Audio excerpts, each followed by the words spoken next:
Beberapa kawasan di Jakarta dilanda banjir. Apakah penanganan banjir ini sudah maksimal dan sampai kapan cuaca buruk melanda ibu kota? Kami akan membahasnya bersama pengamat tata kota Bapak Yayat Supriyatna dan juga Kepala BMKG Ibu Dwi Korita Karnawati. Kami juga terus menghubungi Kepala Dinas Sumber Daya Air DKI Jakarta Bapak Joani Yusuf untuk membahas masalah ini. Kami akan menyapa terlebih dahulu para narasumber kita pada sore hari ini. Selamat sore Ibu Dwi Korita. Selamat sore Mbak Deta, Assalamualaikum warahmatullahi wabarakatuh. Waalaikumsalam. Dan saya juga akan menyapa Pak Yayat. Selamat sore Pak. Selamat sore Mbak Deta, Mas Davi. Assalamualaikum warahmatullahi wabarakatuh. Waalaikumsalam. Pertama saya akan ke Ibu Dwi Korita terlebih dahulu. Curah hujan dengan intensitas tinggi masih terjadi Bu hingga hari ini. Sampai kapan prediksinya curah hujan yang cukup buruk ini melanda ibu kota Jakarta Ibu? Untuk curah hujan yang lebat, ini kami memprediksi masih dapat terjadi secara umum hingga tanggal 21 Februari dan dapat disertai dengan angin kencang atau kilat petir terutama pada saat dini hari. Namun setelah tanggal 21 sampai 22 kami prediksi intensitasnya mulai melemah. Jadi yang dari lebat menjadi ringan hingga sedang. Kemudian setelah tanggal 22 yaitu tanggal 23 hingga 25 Februari akan terjadi peningkatan intensitas lagi, dapat mencapai lebat dan juga disertai kilat petir dan angin kencang terutama pada malam dan dini hari. Demikian, namun secara umum puncak musim hujan, ini saat ini Jakarta sedang mengalami puncak musim hujan, secara umum baru akan berakhir akhir Februari sampai awal Maret, demikian. Baik, Ibu Rita, apa sebenarnya yang menyebabkan curah hujan begitu tinggi? Sebenarnya masyarakat memprediksi kemarin sebenarnya sejak Januari ini curah hujan diperkirakan tinggi, namun ternyata Februari ini intensitasnya mulai terlihat sehingga menyebabkan genangan di beberapa titik Jakarta. Seperti apa penyebabnya? Jadi masih sama penyebabnya, baik yang di bulan Januari, sebetulnya puncaknya itu mulai Januari, Februari. Nah penyebabnya terutama kalau wilayah DKI ini adalah monsun Asia, serta bersamaan dengan terjadinya gelombang ekuator ya di wilayah Indonesia terutama bagian barat, dan juga adanya depresi yang mengarah ke bibit siklon, sehingga kondisi tersebut terjadi secara bersamaan dan menguatkan proses pembentukan awan-awan hujan sehingga terjadi lonjakan atau peningkatan intensitas hujan. Demikian. Baik, saya ke Pak Yayat. Pak Yayat, sebenarnya banjir ini bukan ancaman baru bagi ibu kota Jakarta. Jika dilihat tahun ini dampaknya bagaimana dibandingkan dengan tahun-tahun sebelumnya? Memang tahun ini tidak separah tahun lalu ya. Tahun lalu di awal Januari 2020 itu kita mengalami hujan yang sangat ekstrim, hampir 270 lebih itu. Itu sungguh sangat melumpuhkan.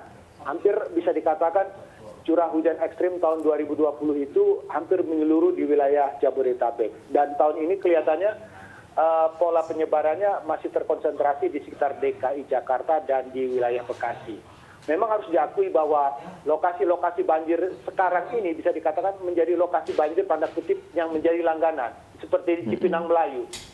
Setiap banjir biasanya saya suka ke Cipinang Melayu.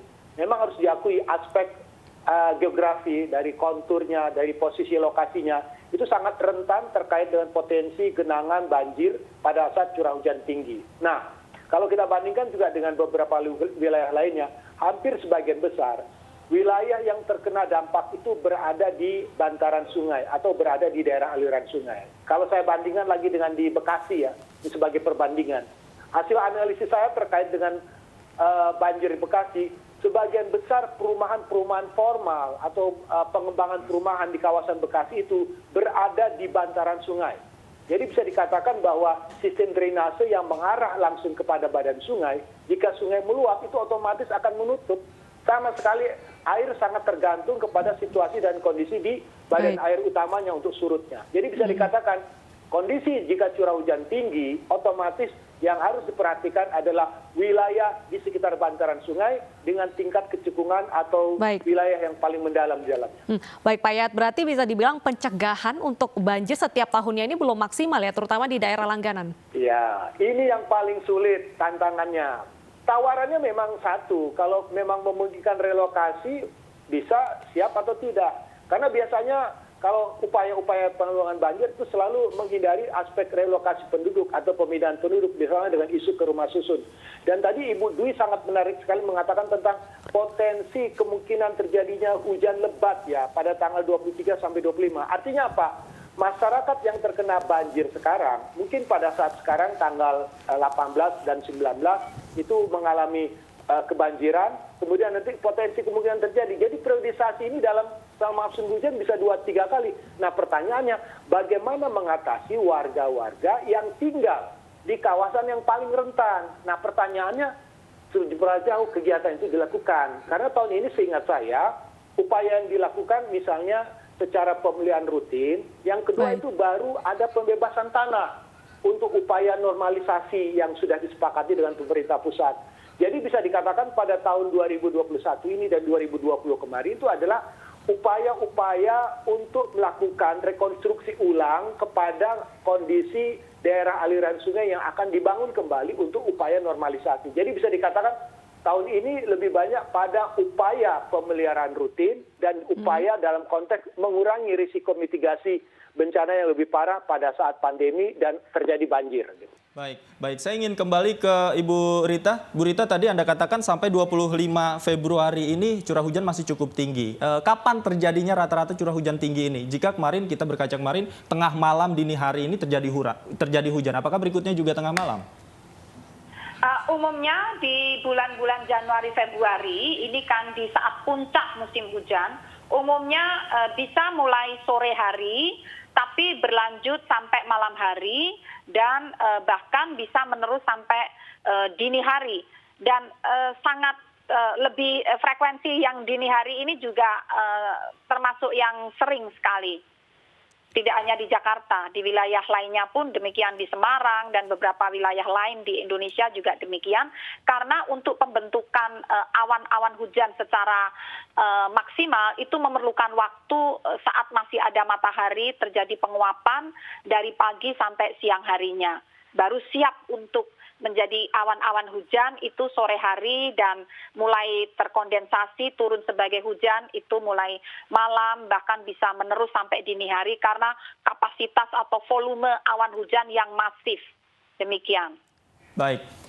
Ibu Rita dan Pak Yayat, kita tahan terlebih dahulu. Kita lihat terlebih dahulu bagaimana kondisi terkini banjir khususnya di Cipinang Melayu, Jakarta bersama rekan kami Menia Mutiara dari sana. Menia, seperti apa kondisi di Cipinang Melayu hingga sore hari ini?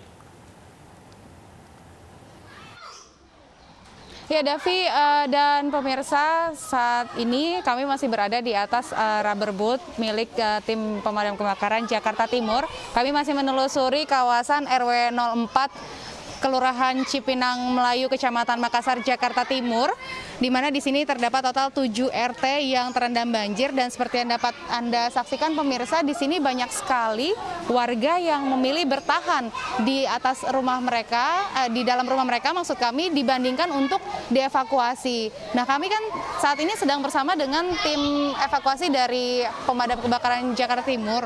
Saya akan ngobrol-ngobrol dengan salah satu tim pemadam kebakaran di sini. yang saat ini sedang bersama kami. Boleh ke sebelah sini sebentar. Halo, selamat sore Mas. Selamat sore Mbak. Mas boleh sebutkan dulu namanya dengan Mas siapa Mas? Nama Eko Cahyadi dari Dinas Pemadam Kebakaran Jakarta Timur. Oke, Mas Eko, dari tadi kita lihat kan kawasan ini sudah banjirnya tergenangnya sangat variasi sekali ya. Kalau Mas Eko sendiri dari jam berapa sih di sini? Saya dari Pemadam Kebakaran Jakarta Timur dari jam 8 pagi. Sudah bersiaga dari pagi ya. Tapi penyebab dari terjadinya banjir di sini apa tuh Mas? Luapan Kali Sunter. Dari luapan Kali Sunter karena memang lokasi pemukiman warga ini berhimpitan ya Mas ya dengan kali. Oke. Lalu sudah mengevakuasi berapa warga kira-kira Mas dari pagi tadi hingga sore hari ini? Dari pagi hingga sore ini ada 30 keluarga, terdiri dari balita 5 orang, ibu 20 orang, laki-laki 5 orang. Ada kesulitan nggak sih Mas ketika mengevakuasi warga di sini atau kenapa mereka lebih banyak yang memilih untuk tinggal di rumah mereka? Kalau dapat informasi dari warga, warga berpikiran akan surut, jadi bertahan, lebih baik bertahan daripada mengungsi. Oke, artinya ternyata benar sekali medan di sini cukup bervariasi ya Mas Eko, sempat agak nyeblos dikit karena ketinggian air juga nggak bisa diprediksi ya Mas ya. Sekarang saat ini surut, Iya, betul. nanti tinggi lagi begitu ya Mas ya. Nah kalau kita lihat di sini banyak sekali aktivitas warga yang masih ada di rumah mereka. Selamat sore Ibu, kami dari iNews. Ibu, maaf saya akan menghampiri Ibu sebentar. Ibu dengan Ibu siapa ya? Ibu kenapa memilih masih ada di rumah nih Bu? Orang saya ngungsi di atas, Mbak. Oh, oke, baik. Saat ini kondisi listrik belum juga padam ya Bu ya? Ibu tidak khawatir Ibu kalau kondisi listrik seperti ini? Enggak. Oke. Oke, baik Ibu, terima kasih atas waktunya ya Bu. Semoga lekas surut dan lebih membaik lagi kawasan di sini. Ya pemirsa, itulah tadi kita sudah berbincang dengan tim evakuasi di kawasan Cipinang Melayu juga dengan beberapa warga di sini.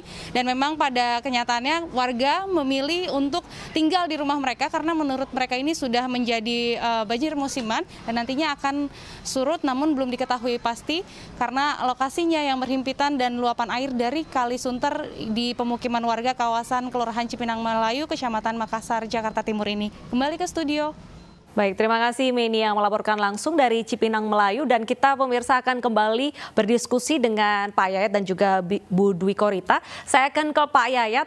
Pak Yayat, pada awal Februari lalu Gubernur DKI Jakarta ini sempat membanggakan Cipinang Melayu tidak terendam banjir. Namun faktanya sekarang terendam banjir cukup tinggi. Apa yang sebenarnya menjadi problematika dalam mengatasi banjir di kawasan langganan ini?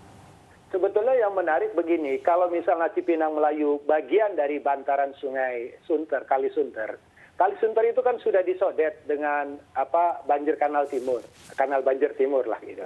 Sebetulnya ada 6 sungai di wilayah timur yang bisa dikatakan akan sangat terbantu dengan banjir Kanal Timur gitu. Tapi pertanyaannya, mengapa tidak terjadi kenaikan muka air yang sangat signifikan di wilayah banjir Kanal Timur? Karena persoalannya apakah ada hambatan, apakah sistem drainasenya yang punya masalah, atau ada persoalan terkait dengan Kali Sunternya yang mungkin belum dinormalisasi gitu, atau belum dinormalkan kondisinya. Jadi wilayah-wilayah yang menjadi kantong-kantong banjir sebetulnya di sepanjang bantaran Kali Sunter, Kali Cipinang dan sebagainya, dengan di-cut dengan banjir kanal itu sebetulnya bisa lebih cepat surutnya. Tapi pertanyaannya, ketika Pak Gubernur menjanjikan 6 jam, tentu harusnya ada argumentasi. Apa pertimbangan 6 jam? Tadi kalau statement yang saya sempat kutip mengatakan kalau intensitas di bawah 50 itu ibaratnya genangan harus cepat hilang. Tapi kalau misalnya antara 50 sampai 100 dan kategori hujan lebat itu potensinya adalah bisa hilang dalam 6 jam. Pertanyaannya, apa yang harus dilakukan untuk Cipinang Melayu ini? Apakah ada pompa-pompa yang bisa dengan kapasitas besar menyurutkan? Tapi kalau volume airnya besar, mungkin perlu waktu berjam-jam itu. Tapi untuk membantu boleh lah. Artinya supaya warga yang menunggu ini tidak terlalu lama. Kita ketahui ini PLN masih menghidupkan ya lampunya ya. Mungkin masyarakat masih bisa terbantu. Tapi kalau dimatikan, kalau ada yang bahaya, ini otomatis malam hari pasti gelap gitu kan. Ini lebih rawan lagi. Jadi saya menyarankan antisipasi kita adalah jika bisa dibantu ya dengan mobil pompa atau apa, tapi saya belum tahu ini mobil pompa bisa datang atau tidak ke lokasi tersebut. Kapasitasnya berapa besar untuk mempercepat air itu surut dan sebagainya. Jadi kelihatannya untuk Cipinang Melayu ini itu sangat tergantung kepada kali utamanya yang di Sunter itu. Kalau dia menyusut, insya Allah air pun akan lebih cepat. Baik, lagi. oke. Saya akan ke Ibu Rita terlebih dahulu. Tadi menyatakan bahwa curah hujan tinggi diprediksi dini hari. Wilayah mana saja Ibu yang akan sangat rawan beberapa hari ke depan sampai tanggal 20-an Februari? Kalau di Jabodetabek itu ya Jakarta, kemudian Bogor, Bekasi, dan juga Tangerang Selatan ini masih perlu mewaspadai hal tersebut. Bahkan juga Kerawang itu juga perlu mewaspadai potensi adanya hujan ekstrim, paling tidak sampai awal Maret. Meskipun di bulan Maret itu sudah bukan puncak musim hujan, namun hujan ekstrim masih bisa terjadi. Hanya kejadiannya tidak sesering di bulan Januari, Februari. Demikian. Baik, terima kasih Ibu Diko Rita. Mudah-mudahan ini menjadi informasi penting khususnya bagi warga Jabodetabek untuk menghadapi curah hujan yang tinggi. Pak Yayat juga terima kasih sudah bergabung bersama kami di iNews Sore. Selamat sore. Pemirsa, polisi menangkap 15 mafia tanah terkait laporan mantan Wakil Menteri Luar Negeri Dino Patijalal. Usai jeda iNews Sore segera kembali, tetaplah bersama kami.